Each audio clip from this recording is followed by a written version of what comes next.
Welcome yet again to the Aquatic Life Saving channel. My name is Grace Joyce and I'm glad to be here because you know what that means. Another episode is dropping just now. Thank you all for subscribing, for sharing this content, for commenting. Please keep those comments coming. Please keep the liking and the sharing going. And please subscribe. Tell your friend, your neighbor, your relative, everyone to subscribe because we need to grow this drowning prevention sensitization. We are talking about a topic that affects millions of people and is actually a matter of life and death, but usually goes unnoticed. Drowning prevention and the role of lifeguards. Many of us think they just sit around, watch us, and they are just on our call to just see if we are doing the right stroke in the water. No, there is more to a lifeguard than what you know. Of course, our usual guest, Alan Kiza, a drowning prevention activist and a public health expert, to tell us more about a lifeguard, the role of a lifeguard, and everything you need to know about a lifeguard. So let's start simple, straight away. Who is a lifeguard? What is a lifeguard? That's a very good question. But just trying to understand who a lifeguard is. A lifeguard is much more than someone who watches over swimmers. A lifeguard is a trained professional. Actually, a trained safety professional because... Keyword trained. Yes, safety professional. Whose primary responsibility is, one, to prevent drowning, and two, to respond in case there's been an accident or an injury. So the job is quite broad, and most people think a lifeguard just sits on deck. However, it's bigger than that because their job begins way before the emergency happens, because their role is to prevent those accidents from happening. So they want to identify risk and make sure that they minimize it or put it away. They want to enforce safety rules. For example, you come into the facility, they will tell you don't run, don't drink, don't bring a glass here, don't bring in pets, and all that. So trying to create a safe environment. So they are trained to actually recognize incidents even before they happen, or at the earliest, they want to recognize a swimmer in distress before even the swimmer themselves before the swimmer recognizes before they even, that I'm drunk. exactly, before they even tell that they are actually drowning.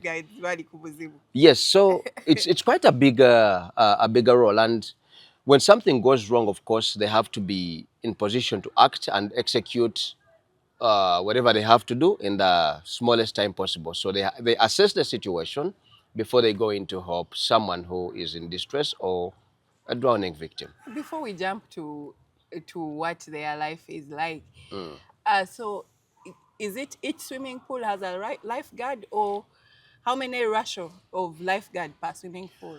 Of course, depending on the different standards, but usually it's 1 to 50. Swimmers? Yeah, one lifeguard to 50. Some facilities will do 1 to 30. That's if you're looking at adult bathers. However, when it comes to children, the ratios change a little bit, of course. But again, the primary role of a lifeguard, one, is to prevent accidents from happening, to respond to emergencies when they happen, and also the care that is given when an accident has happened. So these ratios help us to know, because they are using their eyes to scan and see that the environment is safe for the bathers. So the ratios do apply in different scenarios. For example, we're looking at no, there is. Now, and that's why I said 1 to 50 pool setting, 1 to 50 beach setting. But again, we also have the water parks and so forth. So you assume a lifeguard is looking at is patrolling about 50 people. Now, in facilities where they are beyond, you have children, the ratios tend to change.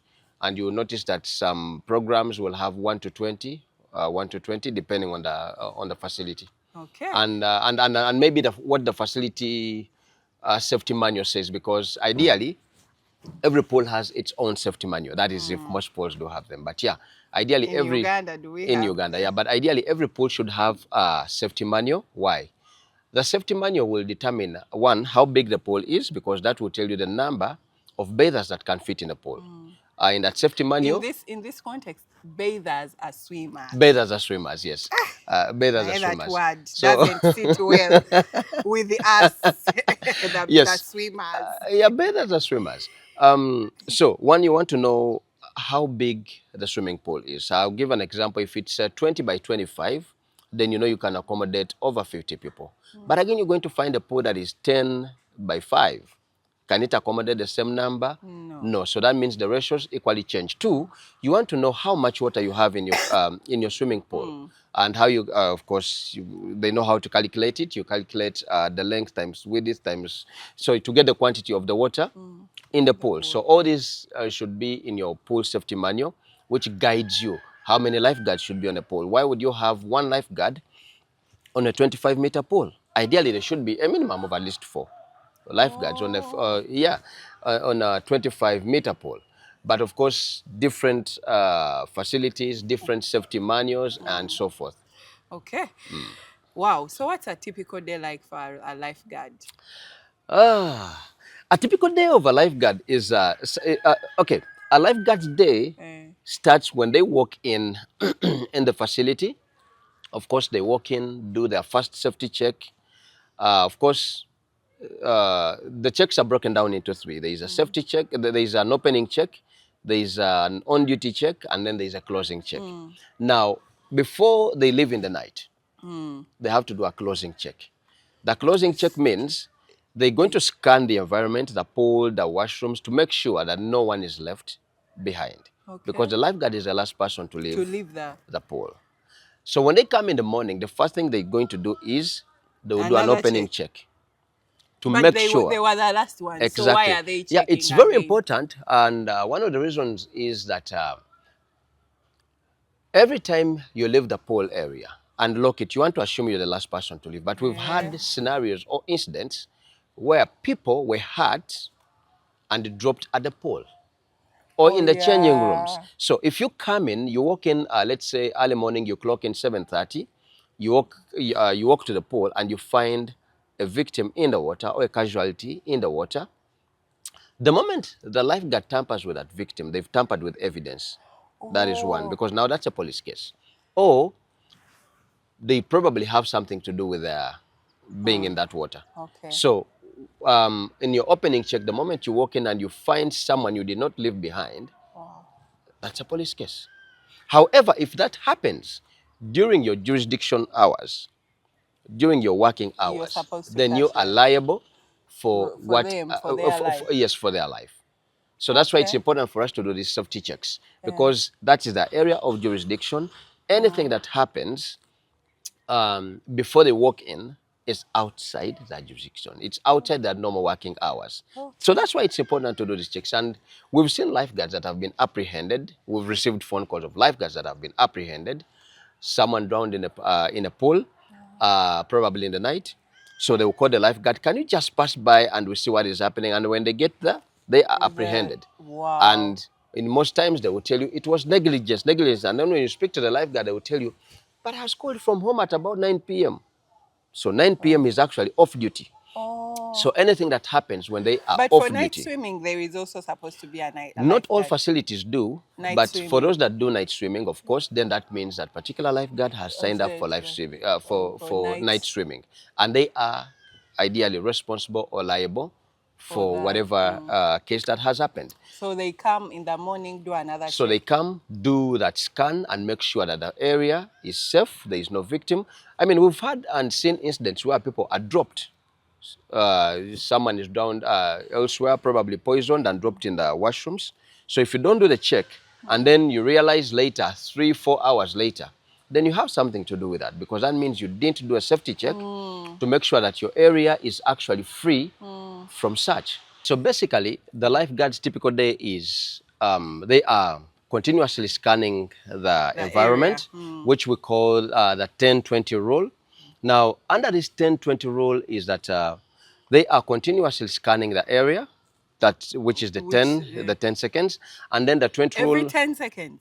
Yes, and moving up and about because they can't. Every 10 seconds. Like Yes. 1, 2, 3, 4, 5, 6, 7, Every 8, 10 9, 10. seconds, every 10 seconds. And they have about 20 seconds to respond to an emergency. So if the victim was drowning, they have about 20 seconds to get to the victim and do whatever they have to do, probably evacuate, give the the basic help that the victim ideally requires. However, much as it looks because if you say 20 seconds, it looks a bit, of course, small for, Yes. in their reaction. But I want us to look at, let me give an example of a beach guard.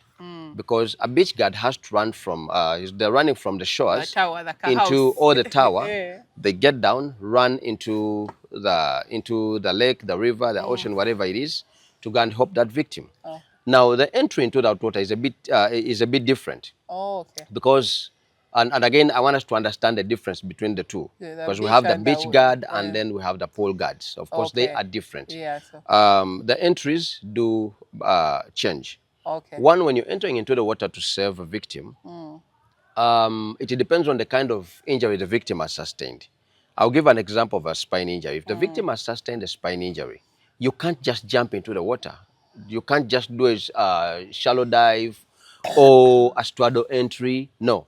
You want to do a sliding entry to minimize movement of water because one of the primary role of the lifeguard Yeah. is to minimize harm and Oh, danger to to the that victim. swimmer, So yeah. every time the water is moving, then you're creating more harm to the victim. So Oh, for a victim who has but sustained, even when they are drowning, the water is still moving. now ideally, again, like I said, the primary role is to prevent Yeah, that's that drowning and and harm to Okay. the victim. So for a victim who's, let me give an example, facing down in the shallow end, because this person is trained, they will one assume that victim has sustained a spine injury, Okay. given the position that the victim or casualty is in. Then that way they will of course think of the entry to use. That if they do a straddle entry or a striding entry, there will be a splash and movement of water. Now that movement of water will mean they're going to cause more harm to the victim. So the entry matters. The same thing applies to a beach guard. As they enter the water, you notice that a beach guard will run with the knees up high and bent because of the running wave of the water that is coming their Yes. way. So that's why you see they run with the knees up high as they take a dive, up, run, take a dive until they get in To the victim. until they get in an area where they can comfortably swim and approach the victim. Of victim. course, with a choice of stroke, probably they adopted head high freestyle, so that they keep visual of the victim. Because if they put their eyes off the victim, then what The is going to victim may be happen? swept away. Exactly, or they might even lose. They might not know where the victim actually drowned from. But if they swim, the reason why they swim with the head up is for them to be able to know that the victim was in this area so that they can easily approach them. And if the victim has submerged, it's easy for them to do a search and rescue. They either submerge, of course, that's another technique that they use. They submerge and retrieve the victim, bring them up, and tow them to safety. Oh, interesting. That sounds very intense. Very, you need to be really alert. So, for someone to do that, they have to be trained. Yes, yes, yes, yes, yes. What skills should a lifeguard have? Because the way you've described knee high, knee low, you've even not told us how a swimming pool person falls. I know, again, like I said, the entry depends on the kind of injury the person has sustained. For example, again, in a swimming pool setting, let me give an example of someone who has sustained a cramp. They probably have their hands up, shouting and calling for help. You might not need to enter the water. All you have to do is, if they are near the pool deck, you just extend a hand and pull them. Use a rod nearby, use a shepherd's hook, extend it to them. All this equipment is available. Or a noodle, just extend it to them and pull them to safety. Of course, in most cases, we advise people not to enter the water. Entering the water is the last resort. Okay. You won't use anything near you, anything around you to help that victim without you entering the water. But if you have to, then you go ahead and enter the water. Why do we discourage entering the water? Of course, we're trying to avoid having two victims. And that's why we say you must be trained for you to be Enter the to water. do that, because lifeguards are trained in, of course, they are trained in approach, how to approach a victim. Two, they are trained to seek consent. That is another thing. Oh, Of you have course, to ask the it's very victim important because of the cultural differences differences. and so forth. And these scenarios have been very common, especially in the Arab world. What if you tell me, can I save you, and I say no? Then you let go. Because, yeah, we've seen people, yes. But Let can't me they give you an arrest example. me too because I Um, neglected you, but right? again, you can also be neglected for assault because you touched someone without their permission. Remember, not everyone who drowns cannot swim. Some drowning victims are actually able swimmers. And again, that's why I was giving an example of a victim who has sustained a cramp. And that's why we tell them, when you approach the victim, seek consent. If they are minors, seek consent from the responsible Parents. people around. I was giving an example of an incident that once happened, not here in Uganda. I don't want to mention where, but yeah, it once happened, and there's a beach guard on at the beach, noticed this Muslim girl drowning, and of course, asked the parents, "Can I proceed and help?" And the parents said, "No, you can't touch my child. You're not a Muslim." And the girl drowned in the presence of both a beach guard And and the lifeguard. and a parent. Because Wow. yes, so the culture aspect plays a very big and important role, and it's just like first aid. It's like you passing by the market. You see, again, the culture aspect is very rich because here in Uganda, Uganda. it's very normal for you to see someone bleeding by the roadside and you And you just help rush in and them, help. yes. It is wrong. You're I'm supposed to saving seek, your life. oh, you're supposed to seek consent before you help that person. Otherwise, you can easily be sued. That's why I say the culture part does play a big role in this whole thing that we do. So it's very important for us to know the difference. Yes. Yes. Okay. So So they are skills, the skills of the lifeguard. yeah, so looking at the skills of a lifeguard, one, this quick decision making. They have to be quick at decision making, knowing that there's a person that is injured and I need to go in and help them. Of course, there is excellent observation of the skill, knowing that the person is well trained. They can do CPR, which is cardiopulmonary resuscitation. That's if they get to a victim who is unconscious and not breathing, they can use an AED, which is an automated external defibrillator. Of course, physical endurance. A lifeguard must be fit. They must be able swimmers. They must be strong swimmers. However, being a strong swimmer alone is not enough. You must be a strong swimmer with all these other characteristics, which will also help you as you do your job. Okay, so they have to study these things. Yes, they have to study these things. They have to be equipped with the knowledge so that they know exactly what to do. Because What to do. one, you can't perform CPR and first aid if you're not trained. Two, if you don't practice it regularly, you definitely lose the touch. And of course, with new things come up. So I'll give an example. If you last did your first aid, let me say 20 years ago, we had COVID. During COVID, CPR changed. How you perform CPR? Yes, because one, there's a virus that was moving globally, and you performing CPR anyhow meant you contacting the disease or the virus yourself.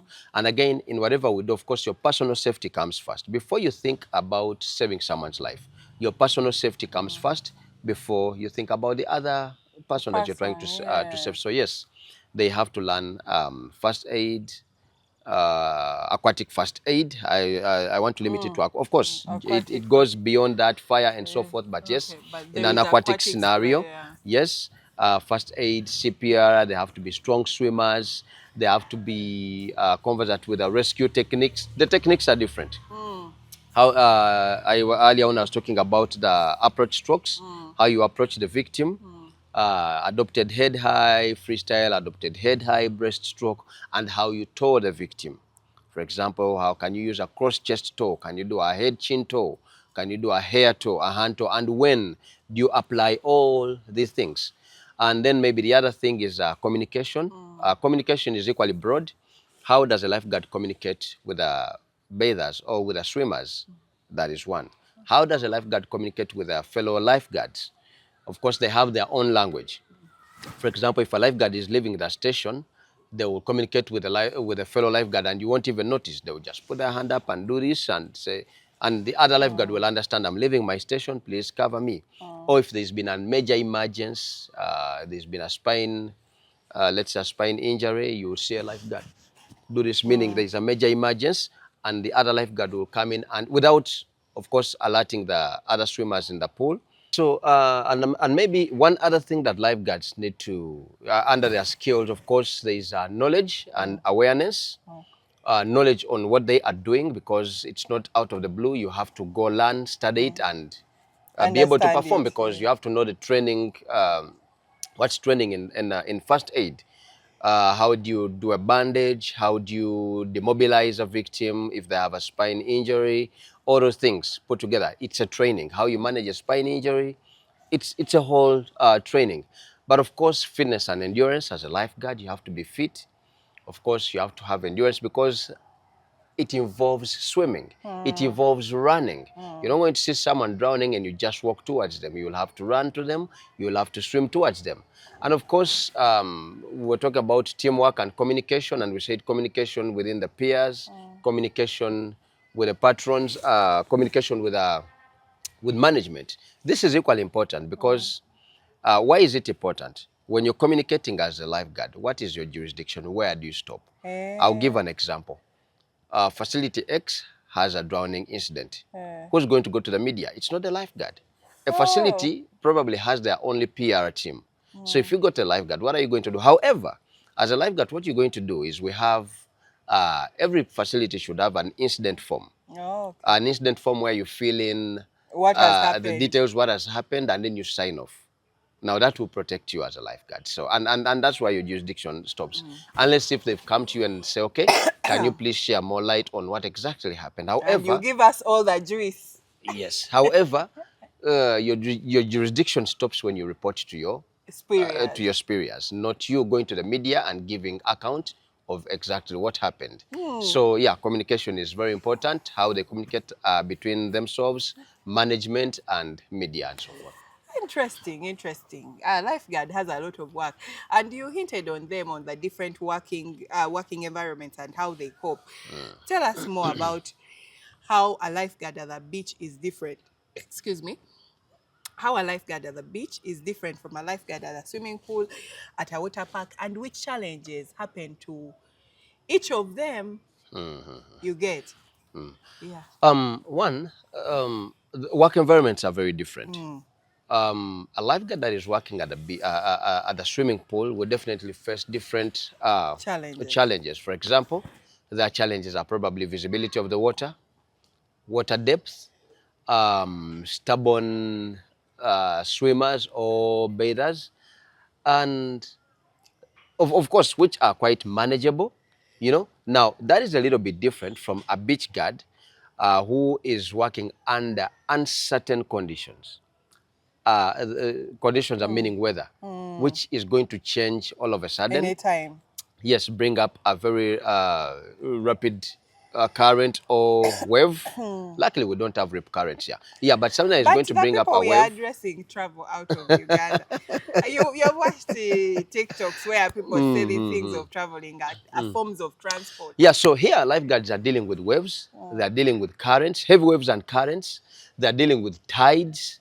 And of course, they come with different challenges. And you see, they have to swim through these heavy currents to rescue someone. So the environment is different from a pool setup. Now, we have a pool setup, we have a beach setup, but then we also have Water park. a water park. Yes, a water park is another different setup. Now, with a water park, yes, there could be clear visibility of the water, but then you have traffic.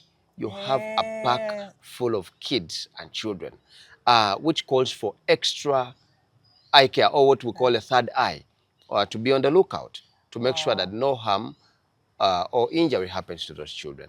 So different facilities, different management, and different, of course, scenarios. Can't a lifeguard drown? Yes, they can. Okay. Everyone is prone to drowning, everyone. And that's why you see, earlier on we said, before you think of saving someone, your personal safety matters. Yes, matters. So you first think about your personal safety. And that's why there's an acronym we call STA, which is stop, think, act. Why do you have to stop, think, and act? Because if you stop, think, act, it will buy you time to think of the kind of entry you're going to do. Do I need to do a contact rescue? Do I need to do a non-contact rescue? And we always advise people to do non-contact, because with non-contact, you're going to use Use it. anything around you. With contact, you have to approach the victim. If you approach the, of course, we train them in escapes. Escapes is if someone held your hand, how do you escape them but still save them? If they sat on your head, how do you escape them and still save them? They are trained in that. But on a bad day, someone is going to drown you. And we've had, actually, someone once asked me, if a lifeguard went to save someone and someone held on to them and another lifeguard is there, what would you do? You want to, now you have a scenario of 3 people. The lifeguard. Yes, the lifeguard The saving lifeguard and another lifeguard, exactly. then the victim. So you want to approach them, first pull away the lifeguard, then both of you can save the other victim. Lifeguards can suffer. Well, anyway, that's as I said, I'm getting to realize they have a lot of work, but usually people, and I'm going, and this leads into my next question.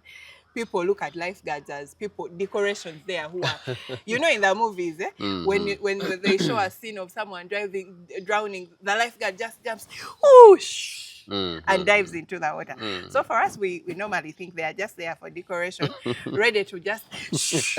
What are misconceptions we have about the lifeguards and their work? Okay, for starters, drowning is not like what we see in the movies.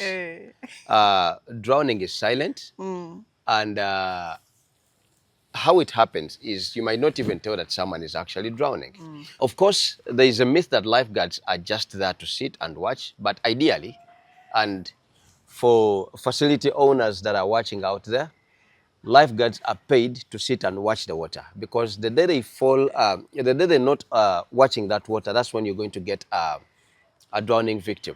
Why are they watching water? Because they are paid to watch water because you don't want them to leave the facility. Okay. We've seen so many facility owners that hire a lifeguard and give them the responsibilities or give them contracts that say and any other duties. Now, in any other duties, it means when there are no swimmers, they are going to wait the tables. If there are no swimmers, they are going to probably attend to the health club. Now, the time they leave to go and attend or wait the tables, that's when one of the staff sneaks in to the water. Into the water. Because drowning does not only happen to people who come from the outside. Okay. Even those that are within organizations do drown. So the myth is that they are just sitting. They are not sitting. However, facility owners also need to learn and also understand, one, the difference between a lifeguard, a pool attendant, a coach, and a teacher. Now, lifeguard, yes, pool attendant, a coach, and a teacher. Now, those 4 are different. Now, in most cases, you find facilities where a lifeguard is the pool attendant. A lifeguard is there to sit and watch swimmers, lifeguarding. Okay. That they are to prevent injuries and to manage incidents in case they've happened. A pool attendant is there to maintain the pool, which is water treatment and probably around the area. Oh, okay. Now, a pool attendant might not be trained to be a lifeguard. They can do, yeah, but in most cases here, a pool attendant is a lifeguard. So they are attending to the pool, but also serving as lifeguards. And at certain facilities, you find them also coaching. A coach's role is to offer coaching beyond. It's basically to train for competitions. Okay. That is a coach, yes, who is also different from a teacher, because a teacher teaches basic, simple survival swimming. Wow. So now, the moment we confuse those, and now imagine one person is doing all those alongside waiting tables and all that. What is bound to happen at your facility? Because there are no swimmers in the pool, they go and mingle posho in the dining dining table. You know, so we need to understand that so that we prevent drowning from happening at our facilities. Okay, let's join these two. Talk about professional lifeguarding. We've talked about their skills, their roles, their everything. But are there levels in lifeguarding? Is it a profession anyone can pursue? And then is it mandatory for me to have a lifeguard at my facility? What if it's just like a small pool? One, again, like we said, anyone, and like we always say, anyone can drown, no one should drown. Drowning is not only limited to people who cannot swim. Yeah. Able swimmers equally do drown. Okay. We've had, I think, I don't remember which games was it, the Olympics, where we saw one of the athletes that attempted to drown because of, what was it called, a shallow water blackout. Okay. Yes, that athlete actually got what we call a shallow water blackout. Now, what does that this mean? This means drowning can happen to anyone, however good a swimmer you are. And that's why we always say in our campaigns, don't swim alone, swim with a buddy. What does it mean? There is someone watching over you as you take your swim. Meaning, you could be a good swimmer, but you swimming alone, you can easily go into a shallow water blackout. Or you can easily take a dive, hit your head on the floor, and go straight into stage 4 of drowning, which is cardiac arrest. And there is irreversible brain damage. So it's very important that for as long as it's a swimming pool and as long as you are swimming, you are under watch, under surveillance. Okay. You can't let anyone swim by themselves without. I mean, people get heart attacks. People get seizures. You know, and if these have not been communicated, and imagine you're swimming alone, what could possibly happen? Drowning. Exactly. And the levels of lifeguards? Now, for the levels, of course, the profession grows because one, the entry could be you enter as a lifeguard. From lifeguard, of course, you go into senior lifeguard or a team leader. Beyond the team leader, of course, you can go So through. when you're senior, for you, what abilities do you have at night? No. So senior is the one who works on the beach? Or senior is the one who works on not necessarily. Of course, I'll give an example. In incident management, when lifeguards are managing an incident, there will always be an incident commander or a team leader. Do this, for example, we have a spine injury. Okay. We've gone into the water. We've rescued the victim. Someone is going to take the lead and say, okay, on the count of 3, do this. On the count of 3, do this. That's someone taking lead. So the spine injury is the one of the board where you get a person out on the board. Yes, where you get someone out of the water using that spine board. Okay. It is ideally built and intended for that. But yeah, there is growth in this role. Again, like we said, the entry level is you can enter as a lifeguard, you go into a team leader, you go into a senior lifeguard, you go into a supervisor, you go into an aquatics manager, and then you go into probably a trainer or a coach. Okay. Now, all those are levels. However, it does not limit or stop at that. Okay. Beyond that, we have water safety consultants like myself. Okay. You could be a water safety advocate. You could be a policy maker in still an aquatic environment. So it does not stop at that. But again, beyond that, life saving is equally broad. Under life saving, there is a sport. Life saving is actually a sport. Oh, okay. Very unpopular here, but yes, it's a sport. And we've seen very notable swimmers. To drown and then No. They actually don't pretend to drown. But what happens is it's a sport where we play with mannequins. Okay. So we run at the beach. So there's running. Then you dive into the pool, go rescue a mannequin, tow it out, swim with it, and then put it on land. So it's a sport and it's an interesting sport. Those that have done it really enjoy it. It's done at worldwide, and we're trying to see if it can be if Olympics can actually appreciate and bring it to the Olympics. Yeah, but it's a very common sport. You can read about it. It's an interesting sport for people out there who love swimming and don't want to do competitive swimming. You can do life-saving sports. Interesting, interesting. So now let's land this plane. We've heard what a lifeguard is, what they should do. Let's close this.